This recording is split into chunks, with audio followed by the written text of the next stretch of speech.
10 तारीख से यानी मंडे से दो आईपीओ ओपन हो रहे हैं। एक है मोल बायो डायग्नोस्टिक आईपीओ एंड दूसरा है दूध ट्रांसमिशन आईपीओ।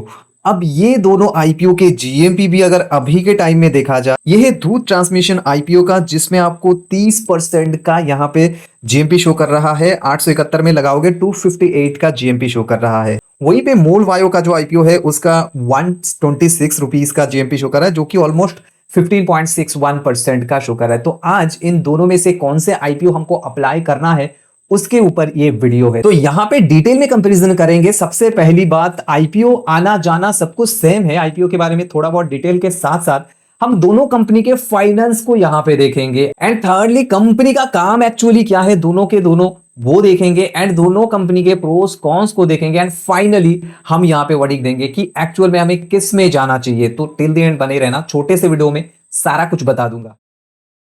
बात करें आईपीओ डिटेल के, तो आईपीओ डिटेल दोनों में आपका आना जाना डेट वगैरह सब कुछ सेम है। मतलब 10 को ओपन, 12 को क्लोज हो जाएगा और यहां लिस्टिंग का डेट है 17 अगस्त को।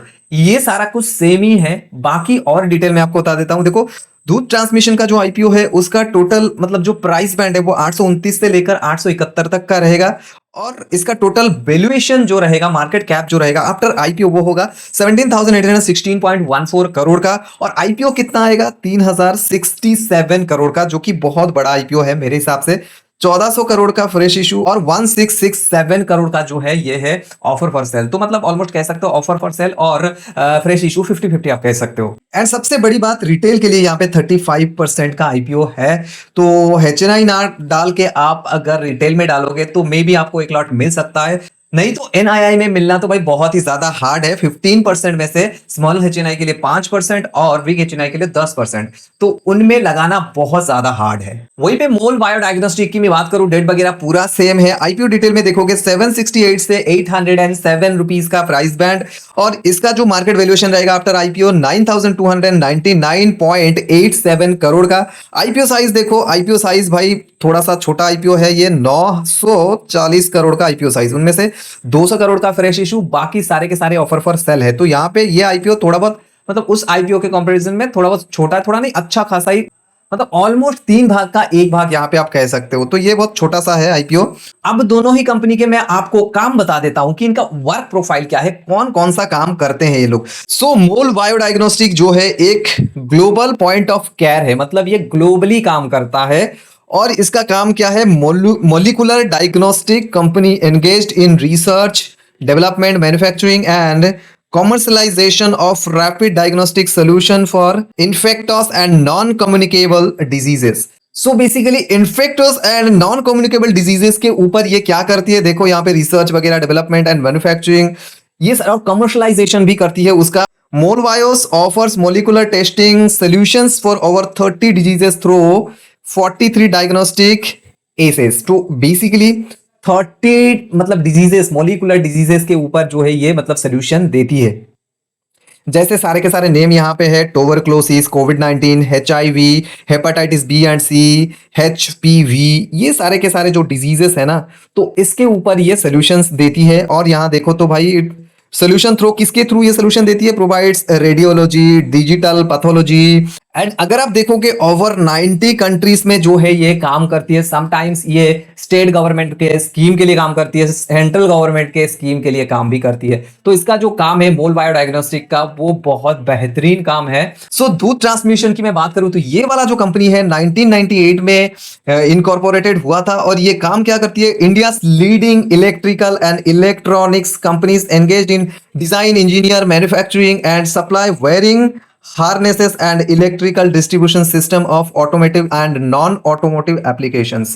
मतलब ये इलेक्ट्रिकल सॉल्यूशंस देती है किसके लिए? ऑटोमोटिव, नॉन ऑटोमोटिव कंपनीज के लिए। जैसे कि अगर मैं यहाँ पे बात करूँ तो ये क्या चीज है, मतलब क्या चीज डेवलप करती है? जैसे कि मैन्युफैक्चरिंग करती है, इंजीनियरिंग करती है और उसको डिजाइन भी करती है। कौन कौन से चीज वो आप यहाँ पे देखो, डाइवर्सिफाई प्रोडक्ट है इनके, जैसे कि wiring, harnesses, battery packs, sensors, electrical controllers, automotive switches, terminals, connectors and power supply cords. उसके बाद catering and both internal combustion engines and electric vehicles, EV platforms. ठीक है, सो ये सारे प्रोडक्ट्स ये बनाती है, इवन ईवी मतलब टू व्हीलर्स भी ये बनाती है। तो आपको समझ आ गया ये क्या काम करती है।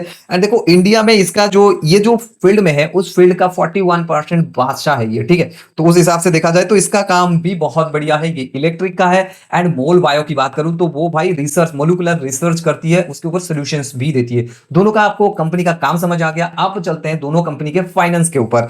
दूध ट्रांसमिशन का फाइनेंस को देखे तो देखो 3 साल का डेटा है। लास्ट 1 ईयर में अगर रेवेन्यू की बात करूं 31% से बढ़ा है, प्रॉफिट आफ्टर टैक्स 12% से बढ़ा है। 3 साल का डेटा में अगर आप देखो एसेट में बहुत बढ़िया जंप है। देखो 2024 से 2025 से 26 में देख सकते हो ऑलमोस्ट डबल का जंप आपको देखने के लिए मिला।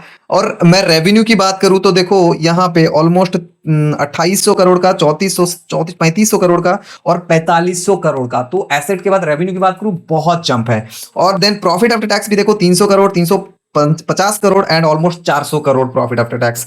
वहीं पे एबिटा अच्छा है, नेटवर्थ अच्छा है, सरप्लस जो कि बहुत बड़ी चीज है वो देख सकते हो 724 से 961 करोड़। वहीं से भाई 900 से 2300 मतलब 2350 करोड़ पहुंच जाती है, डबल से भी ज्यादा, ऑलमोस्ट ट्रिपल आप कह सकते हो। और अगर आप बोरिंग देखो ना तो देखो कंपनी पे बोरिंग तो है ही नहीं आप कह सकते हो, क्योंकि देखो 776 करोड़ से 841 करोड़, तो एकदम बहुत ही लो जंप है। तो बोरोइंग है ही नहीं कंपनी के ऊपर। एंड दूसरी चीजें मैं अगर दिखाऊं तो आपको आरओई बहुत बढ़िया है, आरओसी बहुत बढ़िया है, डेट तो है ही नहीं कंपनी के ऊपर, और सारी चीजें अच्छा है। Even price to book value अभी के टाइम में देखा जाए तो 5.82 जो कि रीजनेबल लगता है मेरे को। अब पी देख सकते हो 44.9, ईपीएस भी ऑलमोस्ट 20 के करीब करीब, बहुत बढ़िया चीज यहाँ पे लगती है मेरे को इस हिसाब से। तो अब हम जाते हैं और फाइनेंस देखते हैं मोल बायो डायग्नोस्टिक का। सो मोल बायो डायग्नोस्टिक का जो फाइनेंस है लास्ट 1 ईयर में रेवेन्यू 42% से, प्रॉफिट आफ्टर टैक्स 18% से रोज हुआ है, मतलब बड़ा है। यहाँ पे भी 3 साल का डेटा मिलेगा। एसेट में अच्छा खासा बढ़ोतरी।